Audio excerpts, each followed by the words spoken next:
se marièrent à Saint-Sulpice, sous le regard du Créateur. Dans un 3 pièces, ils s'installèrent.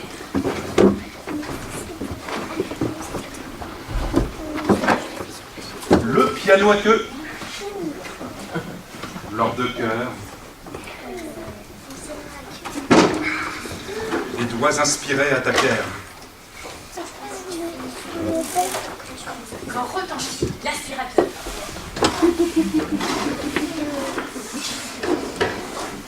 Arrête un peu, je t'en prie, Claire. Ainsi se nommait l'âme sœur, qui répondit. Je me vois les pierres. Il faut changer l'aspirateur. L'aspirateur? L'aspirateur. Ce sont de vraies poussières que ces appartements vieillots. Je veux que ta maison soit claire et brille autant que ton brio. Le lendemain, l'inspiratrice et son nouvel inhalateur labourent, pompent, sucent, ratissent, bat les tapis à coups de moteur, d'aspirateur. Arrête, Claire, aïe, aïe, aïe, aïe, prends un plumeau, prends un balai. Comment veux-tu que je travaille? Béjarme comme on a balai. Je n'en peux plus de ce vacarme. J'aspire au calme inspirateur. Claire est ton cœur, Claire est ton âme. Dans le placard, l'aspirateur. Délicieux, le silence neige. Le musicien sur le clavier fait ruisseler de 12 arpèges en attendant son parolier.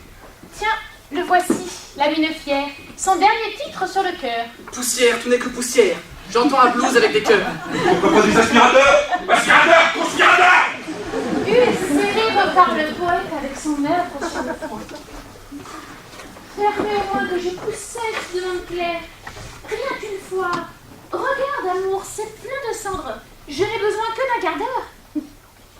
C'est entendu, je vais descendre. À peine est-il dans l'ascenseur que rondit le tuyau d'écart. L'aspirateur! L'aspirateur! L'engin rugit, vers l'automne. Route les murs après le sol.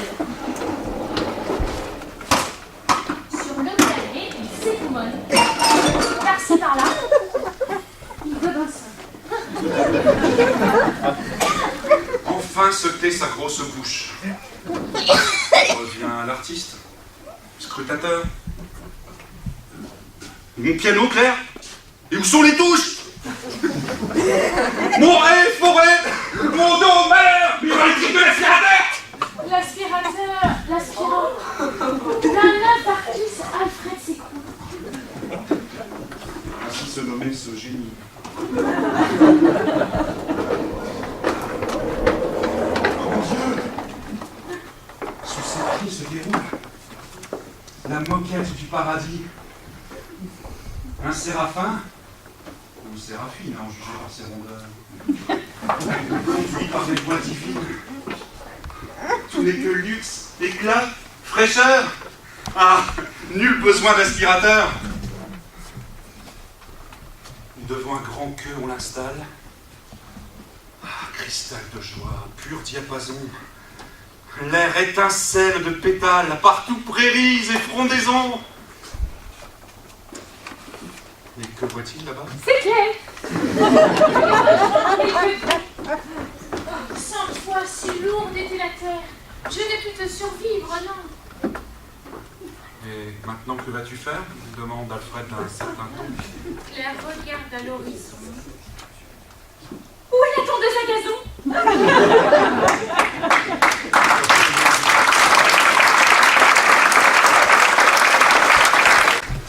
Autour de mes nuits, je donne parfois rencard à ma bonne étoile, la plus belle des stars. Elle est en retard, bien sûr, cette étoile au baiser d'azur. Elle est en retard, bien sûr, du fond de ses nuits.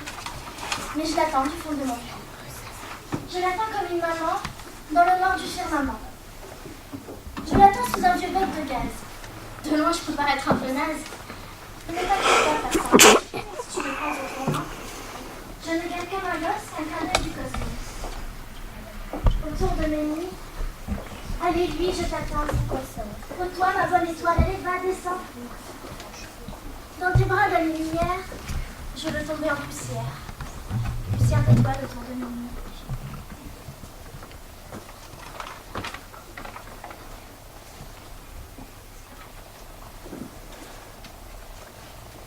Vous voyez cette plume? C'est une plume. C'est une plume d'ange. Mais rassurez-vous, je ne vous demande pas de me croire, je ne vous le demande pas plus. Pourtant, écoutez encore une fois, une dernière fois, mon histoire. Au milieu de la nuit, je fus réveillé par un frisson de lèvres. J'ouvre les yeux, et que vois-je? Dans la ténèbre de ma chambre, des myriades d'étincelles s'en allaient rejoindre un point situé devant mon lit. Peu à peu, de l'accumulation de ces flocons phosphorescents, un corps se constitue. Quand le dernier phosphène eut terminé sa course, un ange était là, devant moi. Un ange réglementaire avec ses grandes ailes de lait. De son épaule, il tire une plume, me la tend et dit « C'est une plume d'ange. Je te la donne. Montre-la autour de toi. Qu'un seul humain te croit et ce monde mauvais s'ouvrira au monde de la joie. Adieu et souviens-toi, la foi est plus belle que Dieu. » Et l'ange disparut, laissant la plume entre nos doigts. En ce temps-là, je vivais pour les seins somptueux d'une passion néfaste. J'allume, je la réveille et lui dis « Mon amour, regarde cette plume. Un ange vient de me la donner. C'est une plume d'ange. Mon amour, est-ce que tu me crois ?» Mon amour, le visage obscurci de cheveux, de sommeil, me répondit « Fous-moi la paix. Je veux dormir et arrête de fumer ton satané népal. Elle me tourne le dos et merde !» Au petit matin, je filais parmi les poubelles et les bijoux chez l'ami le plus sûr. Je sonne. Voici André. Je vidais mon sac biblique, mon oreiller céleste. Tu m'entends bien, André? Qu'on me prenne au sérieux. Et l'humanité tout entière s'arrache de son orbite de malédiction guerroyante et funeste. André me fit un sourire ému et, devant un café, m'expliqua que moi, sensible, moi enclin au mysticisme sauvage, moi devais reconsidérer cette apparition. Le repos, l'air de la campagne, avec les oiseaux, précisément, les vrais.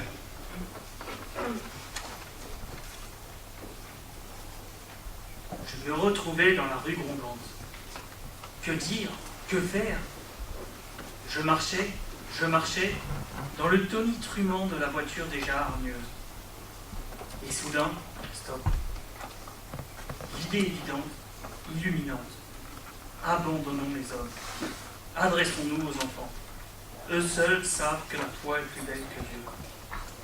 Les enfants? Oui, mais lequel? Je me retrouve devant une école sur la butte. Les parents attendent la sortie des enfants. Et voici. Le flot bigarré, coloré. Parmi tous ces visages, une petite fille retient mon attention. Dès qu'elle est sortie de la maternelle, elle s'est arrêtée et a longuement frotté ses petits yeux de jet, légèrement bridés. Elle reprend son cartable orange, rebondit d'arithmétique moderne. Je la suis, la boule brune et bouclée de sa tête, montant derrière elle les escaliers de la butte. Enfin, à quelques 100 mètres, elle pénètre dans un immeuble. Fin.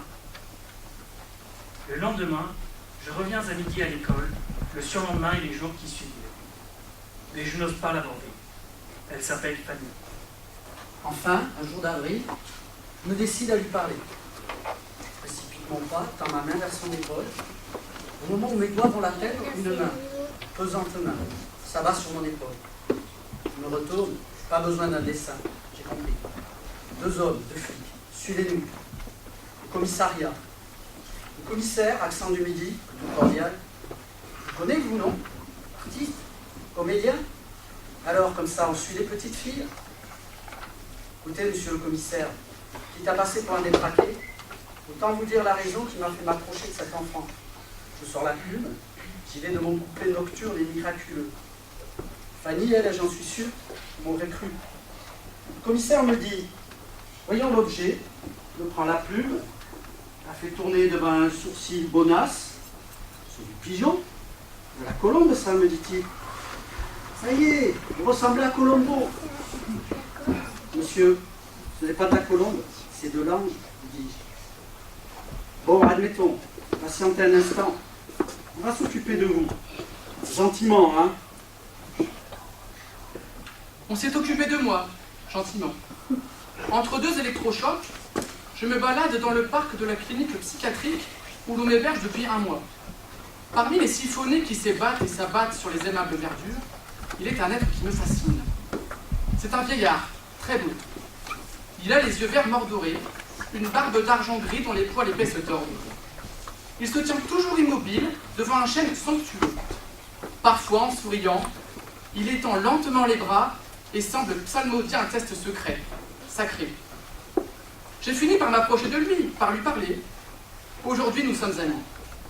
C'est un type surprenant, un savant, un poète, un penseur. Il semble tout savoir, tout connaître. Nietzsche, Freud, Platon, et la musique, Schumann, Art Tatum, Boulez, et la peinture, et l'architecture, et les religions, et les nombres.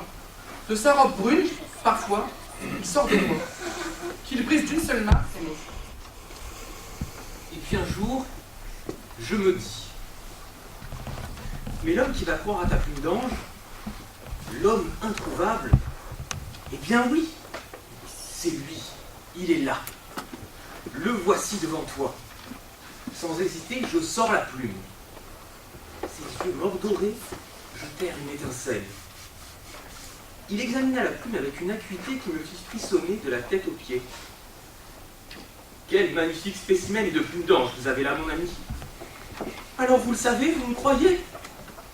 Mais parbleu que j'y crois. On ne peut s'y méprendre. Le tuyau légèrement cannelé, la nacreuse des barbes. Je puis même ajouter qu'il s'agit d'une peine d'Angelus maliciosus. Mais alors, puisqu'il est dit qu'un homme me croyant, le monde est sauvé. Je vous arrête, ami. Je ne suis pas un homme. Vous n'êtes pas un homme? Nullement, je suis un noyer. Vous êtes noyé? Non, je suis un noyer. L'arbre. Je suis un arbre. Je sentis un frisson de l'air. Se détachant de la cime du grand chêne, un oiseau est venu se poser sur l'épaule du vieillard. Et je crus reconnaître, miniaturisé, l'ange malicieux qui m'avait visité. Tous les trois, l'oiseau, le vieil homme et moi, nous avons ri. Nous avons bien ri. Longtemps, longtemps. Le fou rire, quoi!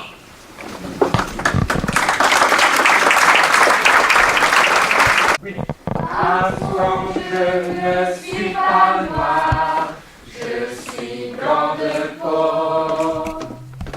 Quand on veut chanter l'espoir, quel manque de peau, oui j'ai beau voir le ciel, l'oiseau, rien, rien, rien ne vit là-haut les anges, zéro.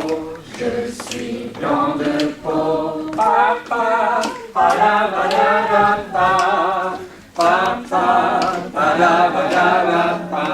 Armstrong, tu te fends la poire, on voit toutes les dents. Moi je vois plutôt du noir en dedans. Chante pour moi, Louis. Oh oui, chante, chante, chante, ça te chaud et froid. Oh moi, qui suis blanc de peau, papa, palabadabapa, papa, palabadabapa. Armstrong, la vie, quelle histoire, c'est pas très marrant.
apéro dînatoire avec une surprise musicale. Mais pour ça, il faut laisser la salle 5 minutes. On s'installe.